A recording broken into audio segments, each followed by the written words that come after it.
ఉదయమండి చూడండి, మార్నింగ్ కదా. ఈ ఈ కంటైనర్స్ నేను తెచ్చుకున్నాను. స్నానంకి పనికొస్తే మనకు తాగడానికి పనికొస్తుంది.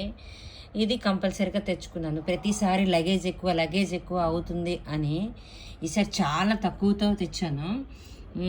ఇవన్నీ తెచ్చుకున్నాను. అంటే ఎక్కువేసి కాదు, మామూలుగా అంత లగేజ్గా కాదు. ఈ 9 days 10 days అనేది నాకు యాక్చువల్లీ తెలియదు ప్లానింగ్. వదిలేయండి. ఇది ఫస్ట్ టైం ఇంకా తాగేసాను, సెకండ్ టైం ఇంకా తాగుతాను. 9:30 కల్లా రూమ్ ఖాళీ చేసేయాలంట. ఈలోపు ఇవి చూడండి, మ్యాంగోస్ ఎక్కడ పడితే అక్కడ తినలేం, అవి తినేసి వెళ్ళిపోతాం అనమాట. ఓకేనా. హనీ ఎప్పుడైనా తినొచ్చు. ఇది 100 ml అనమాట. ఏదో ఒక విధంగా వెళ్ళాలి బాడీలోకి. ఇది అయిన తర్వాత, ఎందుకంటే బీపీ అయినా ఏదైనా తేడా వచ్చినా కూడా మనకు అదే మెడిసిన్. ఒక 5 డేట్స్, కొంచెం అంజీరా, డ్రై ఫ్రూట్స్ నానేసినవి. అంటే ఇక్కడ వాతావరణాన్ని బట్టి ఇక్కడ డెసిషన్. 90% మధ్యలో ఏది తిననే అనుకుంటున్నాను. చూద్దాం. అంటే ఫ్రూట్స్ అలాంటివి ఏమి దొరికితే తింటాను.